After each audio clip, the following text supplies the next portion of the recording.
भाई जितने साथी देखने लग रहे सबसे पहले सभी को राम राम। आज हमारे पास अपने घर पे गुरुजी पहुंचे हैं। रामानंद महाराज जी से तो सब परिचित होंगे, साथ में हैं स्वामी ऋषि आनंद। गुरुदेव अपना परिचय बताओ एक बारी। मैं स्वामी ऋषि आनंद और श्री बद्रीनाथ धाम में रहता हूँ 6 महीने। तो आगे शुरू करूँ? गुरुजी की मैं बताता हूँ। गुरुजी बद्रीनाथ धाम में 6 महीने रहते हैं। 6 महीने वहाँ बर्फ गिरती है, जिसके कारण वो हनुमानगढ़ रहते हैं। हनुमानगढ़ में भी गुरुजी आगा धाम है। ये मेरे से काफ़ी खपा हैं, काफ़ी नाराज हैं। इनका कहना ये है कि मैं भगवे के खिलाफ क्यों हूँ, मैं सनातन धर्म के खिलाफ क्यों हूँ, और मैं सनातन धर्म के खिलाफ इतना जहर क्यों उगलता हूँ। घर पर ही आए हैं, मैंने गुरुजियों को बुलाया, गुरुजी आप आओ, आप ही का घर है, बैठ के आराम से चर्चा करते हैं। और आप लोगों को एक बात और भी बता देता हूँ, इस साइड जो साथ में बैठे हैं रामानंद गुरुदेव, एक ये चोला धारण करने से पहले ये मेरे साथी भी रह चुके हैं और हम एक साथ अखाड़े में इकट्ठे रहा करते, रूम पार्टनर। बाद में ये गुरुजी बन गए, महाराज जी बन गए, इन्होंने चोला धारण कर लिया। इनकी इस चीज़ में रुचि होगी तो गुरुजी से हम कम बात कराएंगे, क्योंकि ये तो एक साथी भी हो गए, इसलिए हम बात कराएंगे गुरुजियों से। गुरुजी की बातों का मैं जवाब दूंगा। गुरुजी अब आप आदेश करो जो भी है। हाँ, तो मैंने मतलब आपकी वीडियो मतलब किसी सेवक के द्वारा मेरे को बताई गई बात कि ऐसे करके कि हर्षि कारा जी हैं जो सनातन धर्म के बहुत खिलाफ बोलते हैं और ख़ास करके भगवे के खिलाफ बोलते हैं। मैं ये इसी चीज़ के लिए यहाँ पे आया हूँ कि जब तक क्लियर ना हो तो तब तक कोई कदम नहीं उठाया जाता है। तो मैं ये क्लियर करना चाहता हूँ कि आप क्या वाकई भगवे के खिलाफ है, सनातन के खिलाफ है? गुरुदेव सबसे पहली चीज़ तो ये है, मैं भगवे के खिलाफ नहीं हूँ, मैं पाखंडवाद के खिलाफ हूँ। और पाखंडवाद में और भगवे में बहुत ज़्यादा फर्क है। पाखंडवाद में और सनातन धर्म में बहुत ज़्यादा फर्क है। ये फर्क जो जनता है उसको समझाना पड़ेगा और उसको समझना पड़ेगा। आपसे तो मेरी वार्तालाप भी हुई है, आप इस बात से एग्री भी हो जाओगे। मैं आपसे पूछना चाहता हूँ, क्या पाखंडवाद हमारे धर्म को कमज़ोर नहीं कर रहा? बिल्कुल कर रहा है। क्या पाखंडवाद से ही हमारे धर्म की पहचान है? नहीं नहीं नहीं। अच्छा, एक मेरा और सवाल आपसे। जी।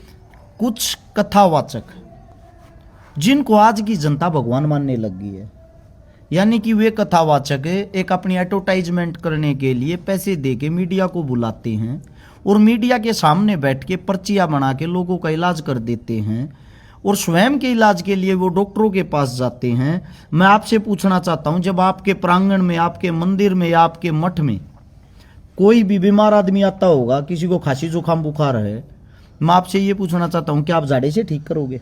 नहीं नहीं, देखो मेरी जो खुद की विचारधारा है, मेरे पास कुछ दिन पहले ही कोई आया था सेवक जी, तो उनके आधे सिर में कोई दिक्कत थी शायद। तो उन्होंने कहा कि ऐसे करके गुरुदेव मेरे आधे सिर में दर्द हो रहा है, तो आप झाड़ा डाल दीजिए। मेरे को मतलब और तो कुछ सूझा नहीं, क्योंकि अपने को इन चीज़ों के बारे में पता ही नहीं, झाड़े के बारे में या क्या है क्या नहीं है। मेरे को जो सही लगा मैंने उसको बोला कि भैया मेडिकल स्टोर में जाना, 10 रुपये की 15 रुपये की टैबलेट आएगी, उसको लेना, ये आपकी समस्या दूर हो जाएगी। उस सेवक ने मुझे जो बात कही ना, मुझे बहुत हंसी भी आई और गुस्सा भी आया उस पर। उसने मेरे को बोला कि यदि आपको इन चीज़ों के बारे में नहीं पता है तो कृपया मुझे ऐसी सलाह तो ना दें। मतलब लोगों की मानसिकता ऐसी हो रखी है, झाड़े से ये बीमारियां ठीक होंगी जी। इसको वैसे आंधा शीशी का दर्द बोलते हैं। आंधा शीशी का जिसको दर्द हो, यानी कि आधे सिर में दर्द हो, उसका इलाज मेडिकल स्टोर से दवाइयां लेने से ही ठीक होगा, ना कि झाड़े से। आपका कहना ये है। अब एक बात और है, मैं आपसे पूछना चाहता हूँ, संत का, साधु का मतलब क्या होता है? भ्रम से निकालना। भ्रम से निकालना। भ्रम में बढ़ना तो नहीं होता होगा? पाखंडवाद क्या है? भ्रम में बढ़ना ही होता होगा। हाँ, जहाँ तक देखा जाए। अच्छा, तो मैं आपसे एक बात और पूछना चाहता हूं, जो आज के युवा हैं, जितने जो यूथ हैं, वो शिक्षा ग्रहण करने से पहले जी, मतलब उनकी शिक्षा में कोई रुचि नहीं, वे कहीं भी किसी पाखंडी के पास चले जाते हैं और उसको ये बोलते हैं, बाबा जी मेरी, बाबा जी की संज्ञा बोलते हैं उनको। आप लोगों को असली जो गुरुदेव, उनको कोई गुरु नहीं मानता। जी, जी। गुरु उनको मानते हैं जो टीवियों के सामने रहते हैं। बिल्कुल। मैं आपको एक बात बताता हूं, आज की जो नई जनरेशन है, यूथ है, वो क्या करते हैं, नौकरी लगने के लिए उन्हीं कथावाचकों के पास जाके उनके पैर पकड़ते हैं कि हमें नौकरी दिलवा दो। नौकरी वहां कथावाचक के पैर पकड़ने से मिलेगी या शिक्षा प्राप्त करने से मिलेगी? सबसे पहले तो शिक्षा शिक्षा ही होगी ना। बिल्कुल।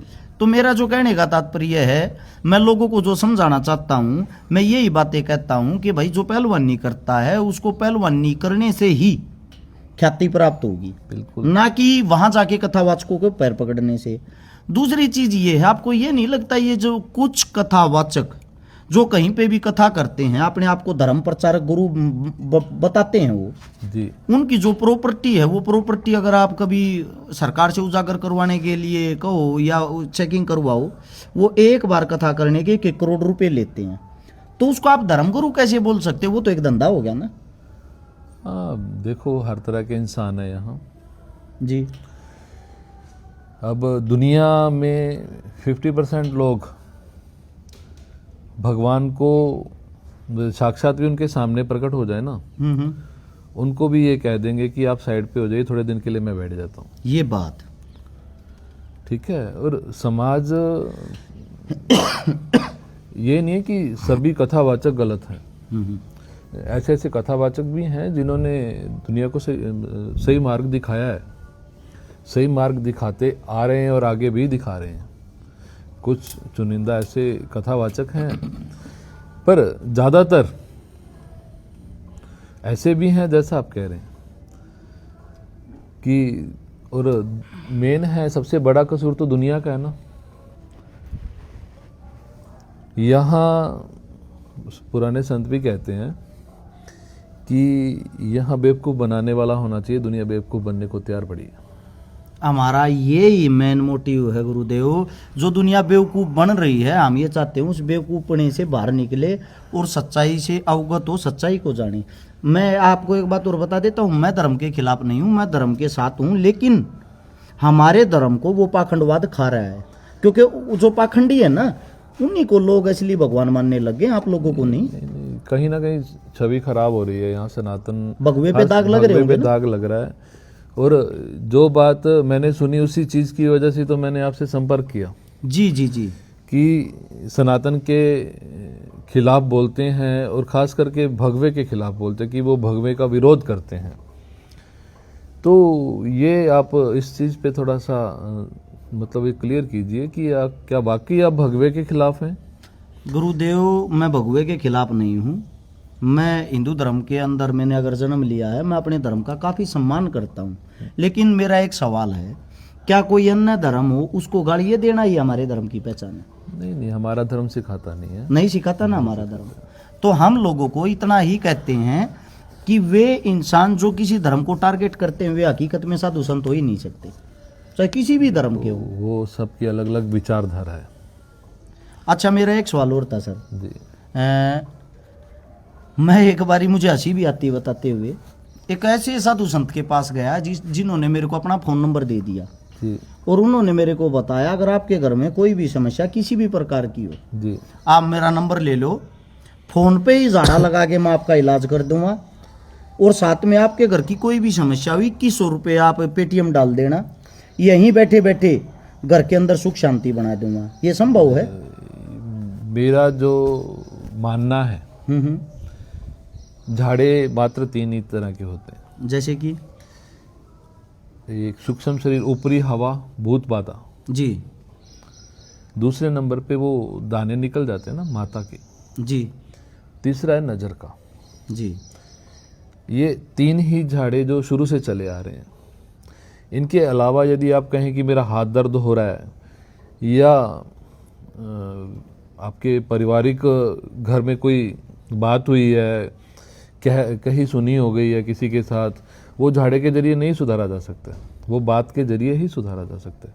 अब मान के चलिए उदाहरण के तौर पर हम दोनों की आपस में कोई विवाद हो गया जी। अब मैं तीसरे बंदे को कहूं कि जी हमारे दोनों की सुलह आप झाड़े के जरिए करवा दो, तो वो नहीं हो पाएगी। उसके लिए हमें आपस में बैठकर ही बात करनी पड़ेगी। ये बात। कुछ परिवार ऐसे आते हैं जिनके बच्चियां, मतलब विवाहित बच्चियां, उनकी आपस में नहीं बनी, वो अब अपने घर पे आ गई। अब वो 1 साल 2 साल लास्ट में तो परेशान होती हैं ना बच्चियां, तो बुरा लगता है, देखते हैं ना, तो ये समाज किस दिशा की तरफ जा रहा है। अब वो एक परिवार मेरे पास है कि बाबा जी कोई ऐसा ताबीज़ बना दो कि बेटी घर पे चली जाए। मैंने उनको एक ही बात बोली कि ताबीज़ बनाने से यदि ऐसे घर बसते तो बहुतों के बच जाते, किसी का बिगड़ता ही नहीं। बिगड़ता ही नहीं। ये जो बात है वो आपकी आपस की पारिवारिक बात है, उसको आप बैठ के यदि सुलह करेंगे तो हो जाएगी। किसी व्यक्तिगत, किसी अलग कोई व्यक्ति को आप कहें कि नहीं ऐसा करके आप झाड़ा डाल दीजिए तो ये काम हो जाए, तो उन चीज़ों के मैं भी खिलाफ हूँ। मैं नहीं मानता उन चीज़ों को कि ऐसा होता है। अच्छा, एक बात और गुरु जी, ऐसा भी झाड़ा लवावे हैं या डोरा बनवावे हैं, आप हमारे घर में लड़का पैदा हो जाए हमारी बहू का। देखो, मेन चीज़ है, अगर साधु के मुंह से सहज निकल जाए, और सहज निकलता क्या है, होनी मुंह चढ़ के बोलती, जो होने वाला है वो ही साधु बोलता है। जी ठीक है। जी। और धागा ताबीज से मैंने तो अभी तक नहीं देखा है, बाकी मैं देखता हूँ गुरु जी, मैं इन्हीं के बीच में रहता हूँ, क्योंकि मेरा मानना ये है जब एक पति पत्नी आपस में एक दूसरे के बीच तालमेल ही नहीं होगा, संतान प्राप्ति नहीं होगी। नहीं होगी, वो तो है। मानते हो ना? बिल्कुल। और मतलब कि चलो इन बातों को छोड़ते हुए एक बात और है जो आपके भी माइंड में थी, गुरु जी का भी कहना था और जनता का भी कहना, कि आप मुसलमानों के खिलाफ नहीं बोलते कभी, या मुसलमानों के जो अंदर जितनी कमियां खामियां ये उनके धर्म के अंदर भी हैं, उनके खिलाफ नहीं बोलते। मैं वीडियो के माध्यम से आप लोगों के सामने बता देता हूँ, अगर हमारे घर के अंदर पहले गंदगी फैली हुई हो, सबसे पहला हमारा फर्ज बनता अपने घर की गंदगी को मिटाना। उसके बाद बात आती दूसरे धर्म की। दूसरे धर्म के अंदर जो गंदगी है, अगर सीधी हम उसको टारगेट कर दें या उसके ऊपर बात करेंगे तो वो इंसान उस चीज को एक धर्मवाद बना देते हैं। धर्मवाद किस लिए बना देते हैं कि भाई पहले अपने घर की गंदगी को तो साफ कर ले। मुस्लिमों के अंदर जो अच्छे इंसान होंगे वो अपने घर की गंदगी साफ करेंगे, हिंदुओं के अंदर जो अच्छे इंसान होंगे वो अपने घर की गंदगी साफ करेंगे। अब थोड़ी बात कर लेते हम रामानंद महाराज जी से। गुरुदेव, बहुत घने आदमी से हैं जो 24 घंटे आपने तो खासकर टारगेट करे हैं, आगे आपका दोस्त धर्म के खिलाफ बोले जा है, भगवे के खिलाफ बोले जा है, एक भंडारा करे आगरा आपा, उसके बारे में आप अपने मुंह तो बताओगे, काफी अच्छा रहेगा। भाई सारे राम राम। पहला तो जितने भी दर्शक देखा है, आप लोगों को एक छोटी ही बात बता देता हूँ भाई, थोड़ा हाँ कटु सत्य है, हो सके आप लोगों ने बुरा भी लग जाए। हरिद्वार में विशुद्धानंद आश्रम है, गरीबदासी पंथ का, कबीर की बाणी से जुड़ा हुआ है, और वहाँ पे मेरे को रहते 9-10 साल हो गए। हर साल 9 तारीख को नवंबर की बड़ा विशाल भंडारा करते हैं। हरिद्वार के जितने साधु संत हैं, गदिया के महंत हैं, महामंडलेश्वर है, उन्हें सब ने पता है। क्या आज तक कोई एक आदमी भी ऐसा आया कि बाबा जी ना तो आप जन्मभूमि से कोई पैसा लेते, ना कोई आम पब्लिक से लेते, और ये भंडारा जो आप 10, 15, 20 लाख रुपए लगाते हो, ये कैसे सक्षम होता है? या फिर कोई एक आदमी भी इसमें कमेंट करके ये बता देना भाई बाबा रामानंद को मैंने 11,000 रुपये दिए या 21,000, एक मात्र आदमी। वो जो भंडारा सक्षम होता है वो हर्ष भाई और हमारी जो टीम है, और ये वो चेहरे जो कभी सामने भी नहीं आए, जिन्होंने कभी ये भी नहीं बोला कि महाराज जी हमारा नाम किसी कार्ड में तो हो। आज तक जितने भी कार्ड छपे है, किसी कार्ड में हर्ष का तो नाम भी नहीं होगा। वो साधु संतों के प्रति इसका प्रेम है, और विचारधारा हमारी ऐसी है कि एक आदमी दिन में 2 टाइम मिनिमम भोजन करता है, सुबह और शाम। तो 365 दिन है, तो 730 के आसपास 2 टाइम का भोजन हो गया। भाई को यही कही है कि अंजल साहिब रूप है। मैं नहीं कह रही, कबीर की बाणी कह रही है कि भाई भूखे को भोजन और पानी पिला दो, इससे बड़ा कोई धर्म नहीं है, ना कोई जाति है। रही बात धर्म को लेकर, हिंदू मुस्लिम को लेकर, सपोज करो मेरा अटैक आ गया, अभी सोनीपत हूँ, डॉक्टर के पास जाएंगे तो मैं क्या डॉक्टर से ये पूछेगा भाई बाबा जी का इलाज करना आप हिंदू हो या मुस्लिम हो? हर धर्म में अच्छे इंसान है, हर धर्म में बुरे इंसान है। आप ज़्यादा डीपली जाओगे तो आप लोगों ने बता देता हूँ, प्रयागराज में भी हमारा शिविर लगता है, उसमें भी हम डोनेशन करते हैं। और भाई आज भी कोई बच्चा पढ़ने का इच्छुक हो जो संस्कृत विद्यालय में, उसका रहना विशुद्धानंद आश्रम में रहना खाना फ्री है आपके बच्चे का। दूसरी बात, कास्टी जनपा जाती है, जाट, राजपूत या अलग अलग भाई मैं जाट परिवार से हूँ और संत बना हुआ हूँ। छारा मेरी जन्मभूमि है। 9 साल हो लिया, आज तक हमने तो पाखंड फैलाया नहीं। और कोई एक बालक भी ये कह दिया कि हाँ भाई बाबा जी ने कभी झाड़ा लगाया। ज़्यादातर ओलंपियन पहलवान मेरे टच में रहे हैं। अगर ऐसी कोई पावर है तो मैं अपने देश को बहुत ज़्यादा मेडल दिलाऊं भाई। या फिर चाहे कोई भी जो ये बाबा ये नहीं कहा भाई झाड़ फूक से हम ये हो जाएंगे, मैं उनके लिए हाथ जोड़ के भाई रिक्वेस्ट करूँगा कि बाबा जी जब आपके पास इतनी बड़ी पावर है तो आप इन पहलवानों ना आगे करो, ओलंपिक में मेडल लेकर आओगे, उसमें भारत देश का नाम भी होगा। तो बहुत सी बातें ऐसी है जो सोशल मीडिया पर हम दिखाते नहीं, ना बताते, जिसके कारण हम ये सोचते हैं कि भाई अपना सनातन ही पीछे जाएगा। तो आप लोग का दिया ही बिनती है कि इस तरह के कमेंट ना करा करो भैया कि भाई इन चीज़ों के विपक्ष में है, बहुत ज़्यादा सपोर्ट करता है। हरिद्वार के जितने भी संत हैं उनको पता है कि भाई क्या अपनी रेपुटेशन और क्या हम कार्य कर रहे हैं। तो अपनी एक मुहिम है कि समाज को एक अच्छा मार्गदर्शन करवाना है और अच्छे रास्ते पे।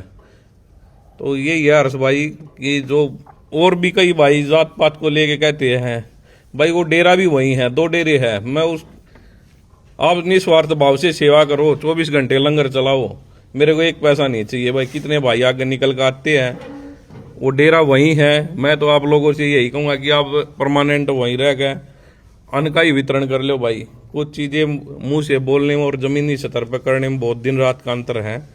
और आज भी 9 साल बाद ये चीज़ इसलिए बता रहा हूँ कि हर्ष भाई ने कभी ये नहीं कहा कि बाबा जी मेरा कहीं नाम होना चाहिए। और जो विपक्ष में बोलते हैं कि भाई महाराज जी ये तो सनातन के विरुद्ध है, सनातन के विरुद्ध नहीं है भाई, पाखंडवाद के विरुद्ध है। और यहाँ नहीं कह रहा, ये हरिद्वार में बड़े बड़े मंचों पे भी कही है। संत कौन है जिसको ना कोई अपना, ना पराया, ना गर्मी, ना सर्दी, ना किसी से कोई द्वेष भावना। संत की डेफिनेशन ये है कि भाई संतोष, वो किसी के अंदर है नहीं। मायाधारी संत हो रहे हैं, किसी ने 500 रुपये या 1100 दे दिए, उसने गले लगाते हैं। कोई 10 रुपये देने वाला या फ्री में दर्शन करने वाला तो भाई बाहर दे धक्के मार के काट दे है। आप ये चीज़ें एक छोटी ये पौधे लगे हुए हैं अभी, जैसे खाटू श्याम का क्रेज चला हुआ है, नव सावरिया सेठ का चल गया, तो वहाँ गुलाब का फूल लेके जाओगे 1 इत्र। यार जिस परमात्मा ने इतनी बड़ी दे दी मालिक ने, वो क्या हमारे गुलाब के फूल से खुश होगा भाई? अब इस पर भी नहीं कहोगे बाबा जी गलत बोल रहा है। फूल पे मैं बोलूँ थोड़ा जी सा। जी जी जी जी। असल में कौन सा फूल चढ़ाने की बात हुई है? गुलाब का नहीं, जी, ग्रंथों में किस फूल को चढ़ाने की बात हुई है परमात्मा को? वो तो आप ही बता पाओगे गुरुदेव। हृदय कमल। हृदय कमल जो सबके पास है, एक ही फूल है सबको परमात्मा ने दिया है, वो है हृदय कमल। वो चढ़ाने से मतलब अपने आप को अर्पण करने से ही परमात्मा संतुष्ट होते हैं। यदि अर्पण करना ही है तो अपने मन को अर्पण कीजिए। अपना मन देने वाला, हम जिसको मन दे देते हैं ना, वो हमारा गुलाम हो जाता है। नियम है, मन देने वाला दूसरी लेने वाला, कई चीजें जिसको हर्ष मन भाई, दे दिया वो गुलाम हो जाता है। जैसे जो हमारे पिताजी थे, दादाजी थे या बड़े बुजुर्ग थे, हनुमान चालीसा करते हैं। अब कोई एक नया लड़का आवा है, वो कह दे जी इसमें तो ये 4 सेंटेंस गलत है, तो क्या हमारे बड़े मूर्ख थे भाई जो उसका दोनों चीजों को मानना? गीता में लिखा हुआ हानि लाभ जस अवजस और जन्म मृत्यु, ये 6 चीजें कभी भी नहीं कोई टाल सकता। या तो वो गीता झूठी है, या फिर जो ये पाखंडी बाबा ये नहीं हुआ भाई तन्ने मन ने तू मौत से बचा दिया, मैं तेरा ये कर दूंगा। गीता को आप पढ़ोगे तो इसमें यही आओगा कि हानि लाभ जस अवजस और जन्म मृत्यु, इनको कोई नहीं टाल सकता। तो मैं एक ही बात कहता हूँ, प्रेम का संदेश है। और भाई ये कमेंट कर तो कोई भी कर दे, जमीनी सतर पर अच्छा कार्य करके दिखाओ। आप अपनी नगरी में करो, अपनी जन्मभूमि पे, या अपने सर्कल में जो भी आपका क्षेत्र पड़ता है उसमें सभी को। अभी गौ माता का देख लो भाई, बोल रहे हैं गौ माता को राष्ट्र माता। सबसे ज्यादा अगर मीट अगर वर्ल्ड में बिक रहा है तो भारत देश पहले नंबर पे है, दूसरे पे पहले या दूसरे पे है। तो जो पढ़े लिखे बच्चे हैं उनको तो पता है क्या चल रहा है। कुछ लोग झंडा उठा लेते हैं ना जी। और मैं तो ये कहता हूँ जब अपने यही चीजें हैं तो आप डीपली जाके देखो इसमें रियलिटी क्या है। अब एक बात और पूछनी गुरुजी, आप दोनों से पूछनी है, जी जी। सत्य जवाब देना है। वैसे गुरु का कार्य सत्य बोलना ही होता है। क्या आप लोग जो शिक्षा लेते हो उसके अंदर ये सिखाया जाता है कि मुस्लिम हमारे दुश्मन है, या मुस्लिमों को गालियां देना ही हमारा असली धर्म माना जाता, धर्म की पहचान मानी जाती है? नहीं नहीं, हमें तो नहीं सिखाया जाता। आपको भाई हमें हमारे गुरुजों ने ये कभी नहीं सिखाया कि आप हिंदू मुस्लिम करो, सिख ईसाई करो। महाराज जी ने कबीर